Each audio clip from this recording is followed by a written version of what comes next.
Welcome to the Chris and Sam podcast. Pull up a bar stool and join us for a random conversation, guaranteed to make you think or your money back.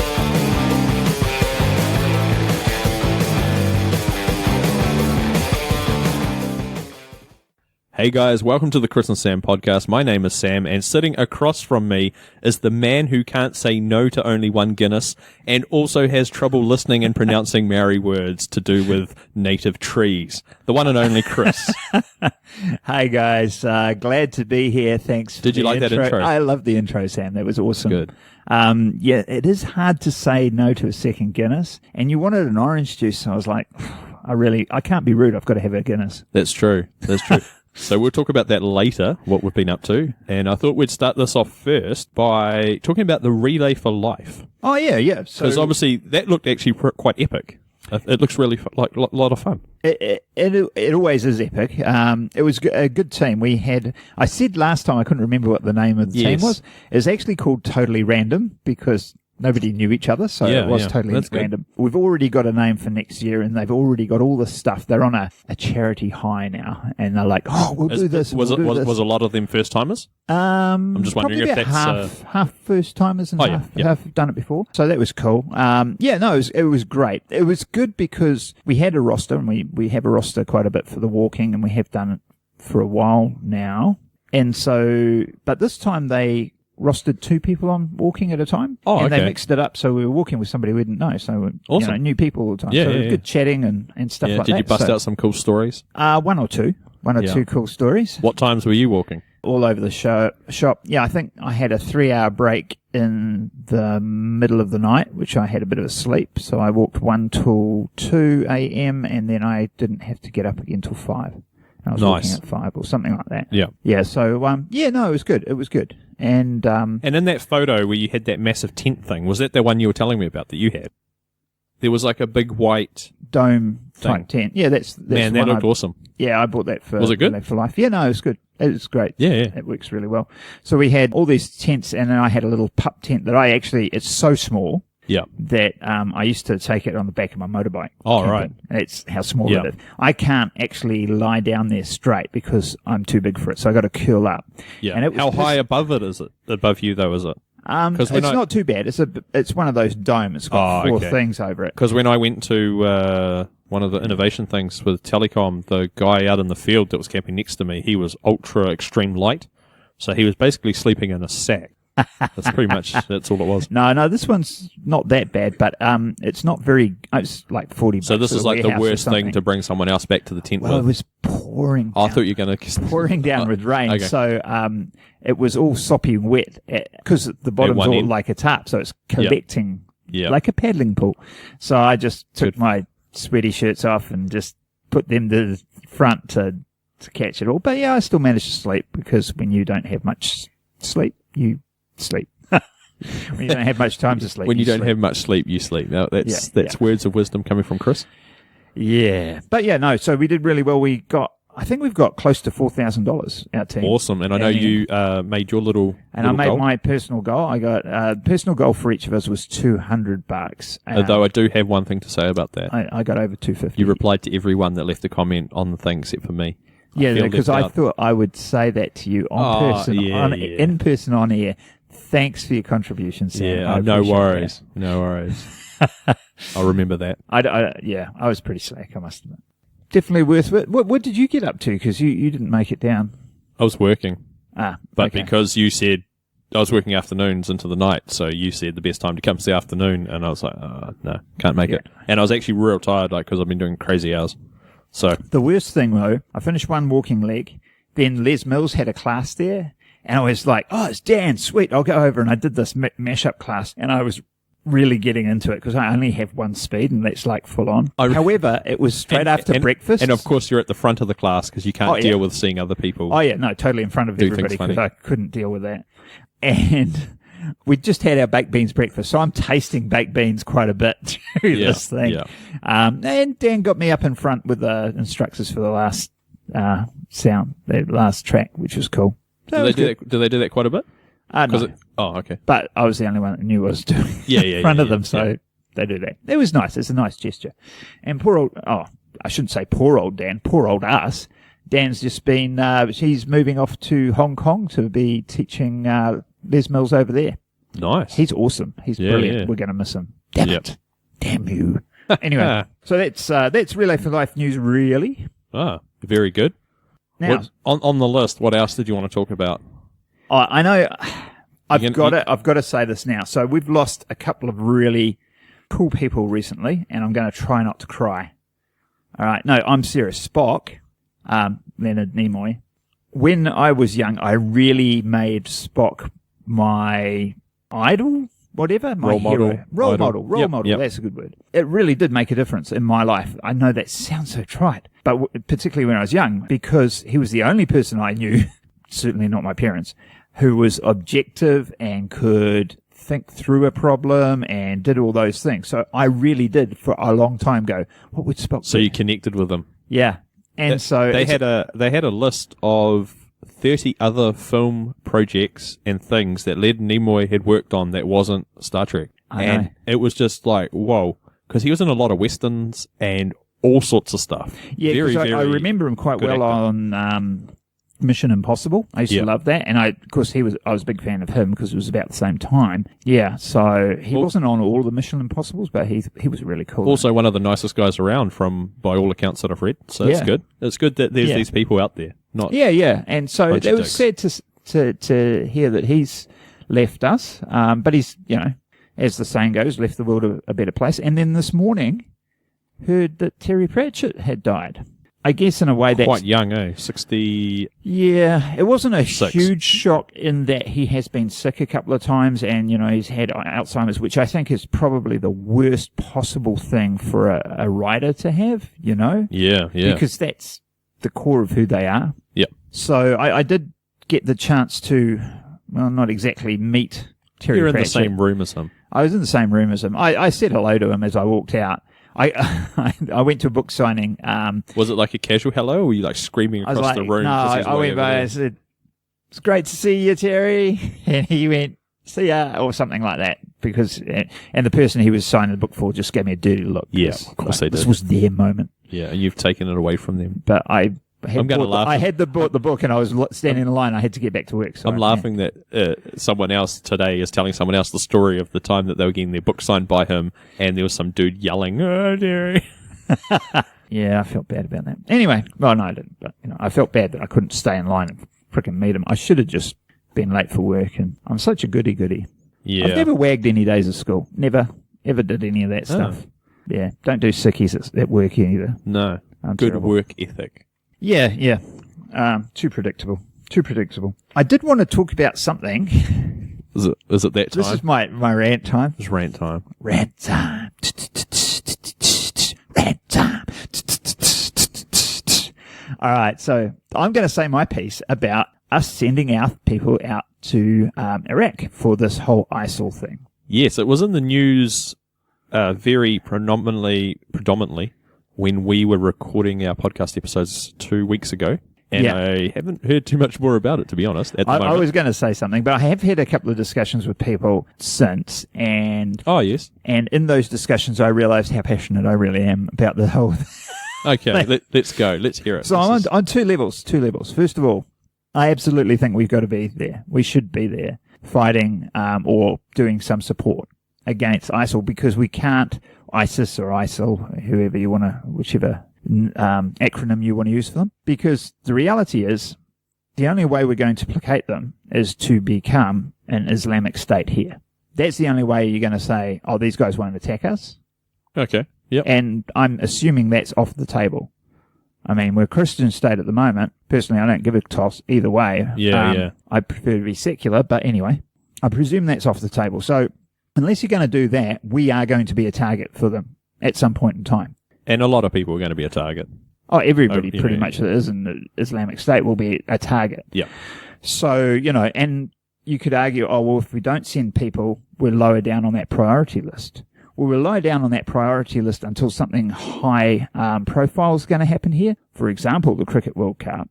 Or later on, some more movies are being shot here, Avatar 2 or something like that. Anything that will get them headlines, because they're quite tech savvy with that. So I think we've got to be in there, because if we don't do the support and we do get attacked, we're going to look pretty sad going to the big boys and saying, "Oh, do you want to help us? Because ISIS has been attacking us." Okay. Yeah. You know. So that. that's my feelings on that. In terms of, should we let our soldiers say, "Oh, I can opt out of this mission. I don't want to go." Oh yeah, that was a bit strange. And the comments, if you read them on stuff, I think I was reading, and they were just like, anyone in the military who obviously wants to be in the military won't exercise that option. They said the majority of people said that's a bit of a strange clause to put in there. I think it's a fair enough clause to put in there. I think most people won't do it. Most professional soldiers are like, "This is what I do. I'm going." Yeah. Right. But I think it's good to have that clause in there for those odd people. And when I say odd people, it's the circumstances. If you've just given birth to your first, or your partner's just given birth to their first child in the last 2 weeks, and you're being deployed, I totally understand them saying, "No, I don't want to go." Now, I know some people are very vehemently saying, no, that's desertion, we should shoot them. But I mean, that's a bit extreme. That would be, I would agree with that if we were being invaded. Okay. That's desertion. But for us to go over there, and it's only a training mission anyway, I think the opt-out clause is perfectly fine. And if I was going over there, I don't want somebody who has reservations or some dramas going on back home to be on my flank. Yeah. I don't trust them, right? I'd rather know that everybody that's with me on that mission wants to be there. So the thing I read online, and of course everything you read online is truthful. Of course. They stated that they have only requested help for construction. They don't want anyone over there to show them how to fight or anything. They just want some people to show them how to build a building. That's what they actually want. But no one's listening to them. They're just going to send all these troops over and do whatever the hell they want. The other part to that is apparently there's some Australians over there already, and because they don't want the actual troops there, they've done something weird with visas. So all these Australian troops apparently at the moment actually only have like a 3-month temporary visiting visa, and they can't get into one part of the country where they need to be, and they're just sitting around in a building, like in a holding area, in transit. Because they won't let them. Oh man, politics does stuff. So it's going to be interesting. Yeah. And the other argument was the Americans have been there 10 years already, training them how to do everything, and that hasn't worked at all because they just. Well, I would say it's because they're Americans. Probably, yeah, there probably is. You know what I mean? I think we did a lot better in East Timor than New Zealanders. Oh yeah. Than anybody else because we had the right sort of attitude for that sort of work. But anyway, I mean, I don't know. And it'll be interesting. I think we had to go, and from a political standpoint, and, it'll be interesting to see what happens. It will be bad if some Kiwis get caught and they end up being beheaded on TV. Internet. Yep. That'll be shit. Will that mean that everybody pulls out? Half the people will go, right, we've got to pull out now, and the other half will be... We've got to send more. Bloodlust and go, let's... Yeah, kill these MFs. But anyway, so... Yep. Yeah, I don't know. And anyway, that's my little rant time. I don't want to get into a political debate on this... No. On this podcast, because that's not really our thing. No, it's not in the tagline, so no. Yeah, I mean, the only other momentous thing that was happening at the same time was... what colour was that dress? That really annoyed me. I just thought it was the stupidest thing in the world. And there was one of the TV stations played a reporter from either BBC or an American network, and he pretty much said, this is how, it was basically how it was shot. And it was he showed it as gold and white. Yeah. And then he said, we've tweaked this setting, we've done this. And it went to the blue, but it was originally blue. Sorry, it went the other way. He had the blue dress, and he tweaked all these settings on the camera, and he said, here you go. And it was just like that.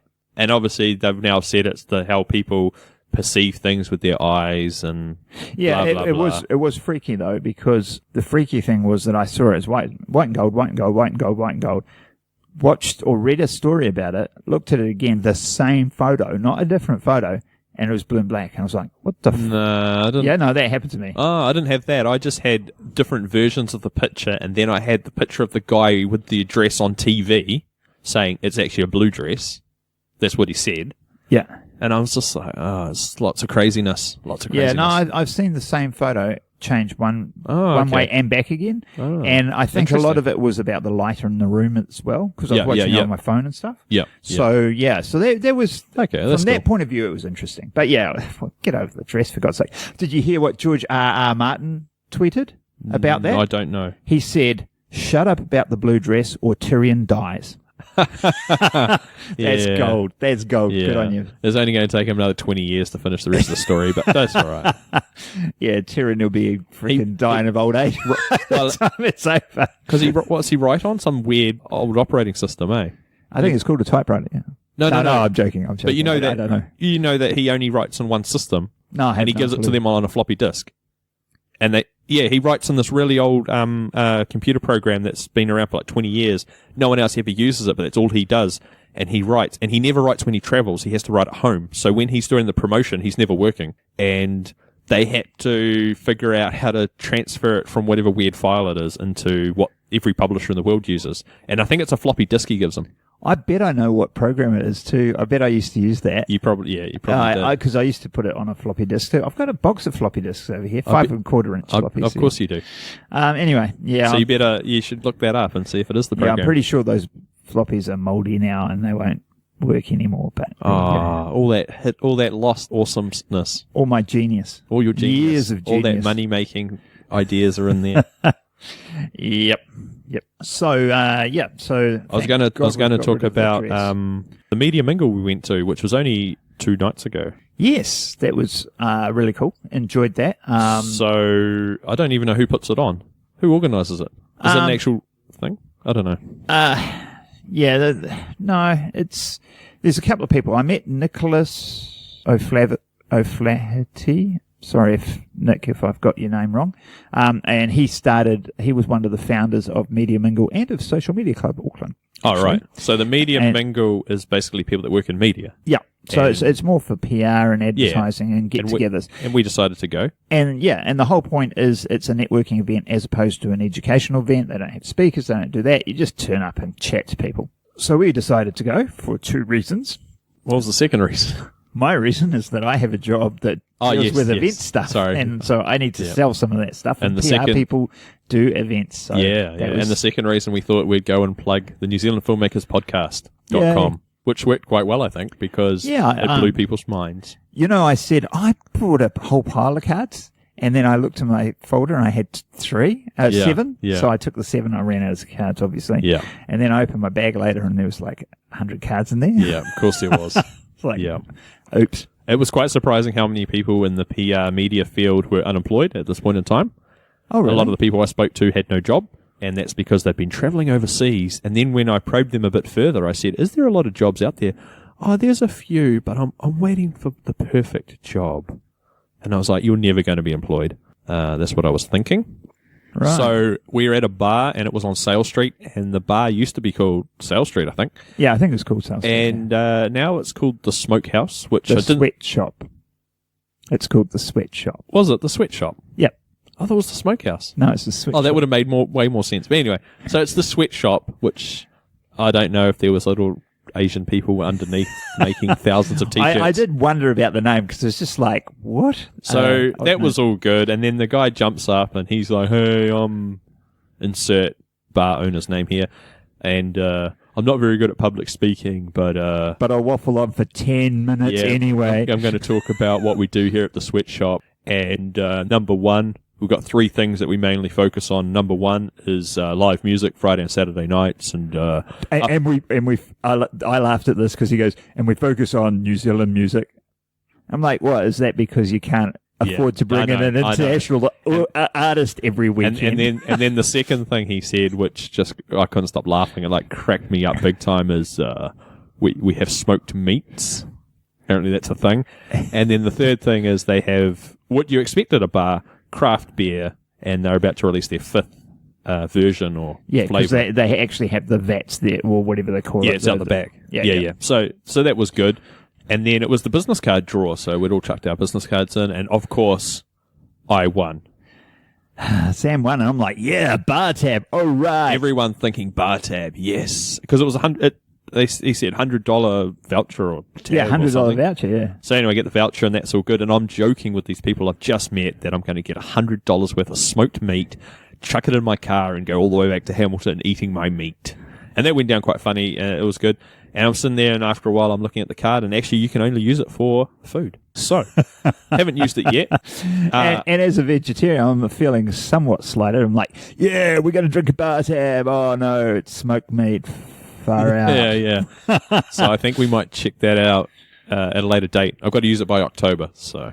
Yeah. Well, we got Social Media Club I was thinking Auckland about coming that. up, I was thinking so, about that, but Social Media Club Auckland's got pizza, and I'm quite fond of pizza, so yeah, we might have to do something else. Oh, good. So it was interesting, and spoke to a lot of people, and a lot of people knew people in the film industry and different things. And I actually ran out of giant pumpkin cards of all things. Oh wow! I saw your giant pumpkin cap. That looked mint, bro. Mint. Yeah, Are you going to be wearing that at the Great Pumpkin Carnival, aren't you? I should be. Yeah, I was plugging the carnival. I know, I'm not a big you hat. weren't around. Oh, very good. I'm not a big hat person. But what happened was I went to Speedy Signs, which has got Embroid Me involved with them, same thing. And I was getting a new shirt made, which looks quite fancy actually. And I went in there to check up on the shirt and it wasn't ready. And then the guy's like, oh, we've got something for you. And I was like, okay, if the shirt's not ready and I haven't ordered anything else, I'm thinking, what's he on about? And this dark-haired girl came out from out the back and she had all these facial piercings and had 2 rings through her nose. And she gives me this hat. And he said, oh, the machinist loved your logo so much. She just made you this hat. And I was like, awesome. Thanks. Cool. So, very unexpected. And thank you, Embroid Me. Speedy Signs totally. down on King Street. Very good. Scott's the man there to talk to. Good stuff. So, yeah, if you want something done like that, definitely go there. Oh, and a word from our other sponsor. Yes. TSC Hire. Oh, they're sponsoring the show now. I look forward to the benefits that will bring me. Yes. See, they're paying for my time for being here. You're not supposed to say things like that. TSC Hire. We hire barriers and 1.8 metre fencing, so temporary fencing for around your event or around cones. Your construction site, barrier fencing. We also do road cones and bits and pieces and VMS boards. They're the big boards on the trailer. Message sign boards. Yep. And they're on the trailer. And they're everywhere now that I rent them out, I see them everywhere. Yes. So they do the roadworks, but they also have them around Mount Smart Stadium, which sort of where our office is up there for, upcoming event, the Eagles and all that sort of thing. They have one on Te Rapa that I saw yesterday for a car yard, and it was a colour one. Yes, we have a colour one as well, multicolour one. And so, yes, I'm going to go and talk to some car yards then. That's a good call. They had a picture of the cartoon car from Cars. Oh, I don't know if ours is that flash. Well, this was a proper board thing, but it was pretty cool looking. Okay, but ours are really good too, and ours is probably a better price. That's right, that's the main thing. So if you do want to rent one on a daily rate, or we have short and long-term hire rates and stuff for bits and pieces, drop us a line. Awesome. tschhire.co.nz. We'll put all the notes in the show notes at thechrisandssampodcast.com, and if you're lucky, I might put that on Facebook as well. Woohoo. I'll get a picture ad, and we can put that on Facebook when I finally got it done. Yep, sounds good. Sweet. Anyway, okay, so what else have we got here? We're going to talk about The Collector. Okay, that movie thing we haven't seen, have we? Have you seen it? Yeah, we can talk about that later. Okay, all right. We'll talk about another episode, maybe even. Yeah, we'll see how this goes. All right, all yours, Sam. Oh, it's all mine. I'm just waiting for it to load. I was going to say. So, a gun collector up north is fatally shot by a cannon, and a 74-year-old guy. And it's a small single-shot cannon, and the barrel diameter is 40 millimeters, so not a big cannon. 40. Oh no, but it's still a cannon. Yeah. And it went off while he was getting it out the back of a ute. Yeah, and apparently his wife is devastated because. Well, no. What made me laugh about that news story was it happened in front of his wife, who was quote distressed unquote. Yeah. I mean, if it happened in front of anybody, it would be distressing. But it's your partner, your spouse. That's got to up the distressing level a little. So we were talking about this before, and how I envisage this is he's seen it on Trade Me, and he's gone and brought this cannon from someone. And his wife's just thinking, where are we going to put this cannon amongst all the other guns and other crap that he's got in the shed? You didn't buy another cannon, did you? What the hell were you thinking? It was a good deal. It was a good deal, you know. Where are we going to put it? You know I'm going to be the one cleaning it, don't you? No, but it's a good deal. It's a 40mm and it's this long and blah, blah. Oh, bollocks to you and your bloody cannons. So then he must get home and he's, look at this cannon on the back of my ute. Look You're going to get somebody else to help you lift that down. No, it's You're fine. You're getting on now, dear. No, It'll hurt your back lifting that down. No, it's fine. I've done this for 40-odd years. Boom. Boom. Poor dude. Like, I don't even know how... that's crazy.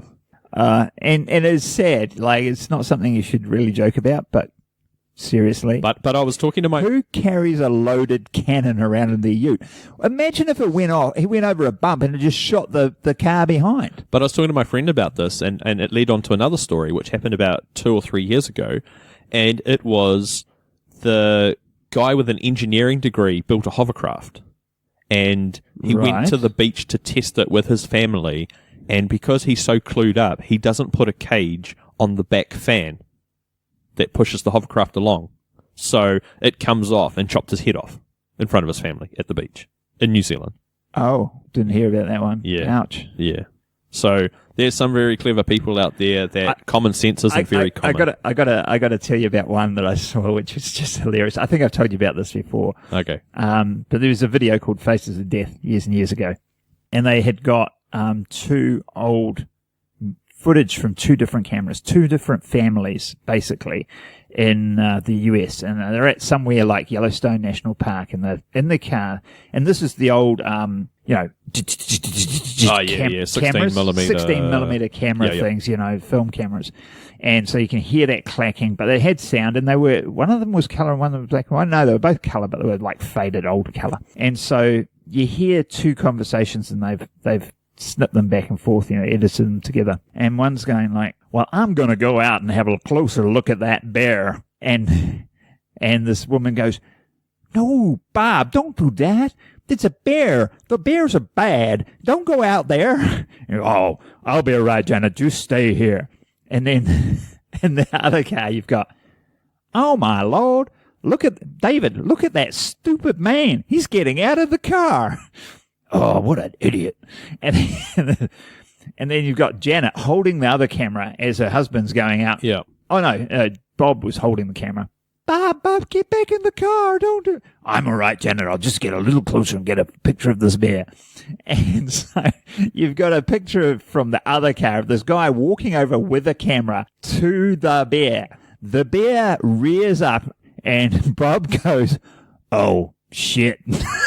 And then the bear swipes at him. Like just an open hand swipe. Yeah, as they do. And basically his head falls off. I don't know how to explain it. His neck snaps, and his head is hanging down his back, and he drops. And you hear Janet just go, Bob, Bob, Bob. And the other's going, oh my God. And oh my God. Why would you do that to your family? That is the stupidest thing.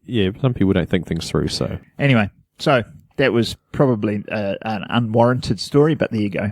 Myself. Well, with that amazing end to life in general for Bob, I think that's almost the end of our podcast, to be honest. Yeah, okay. So if you liked it, let everybody know about it. If you don't like it, keep that to yourself. Actually, if you could rate us on iTunes, if you're an iTunes user, I know there are iTunes user. I can do that now. I forgot about that. Yes, you can. You've got an iPhone now, so that's good. Do that. I will do that.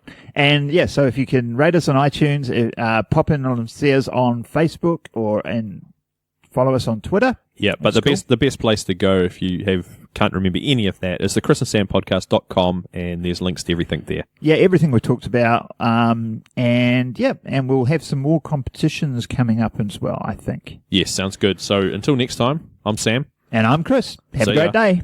Hope you enjoy the show. Make sure to subscribe, and we'll catch you next week. Don't forget to tell your friend.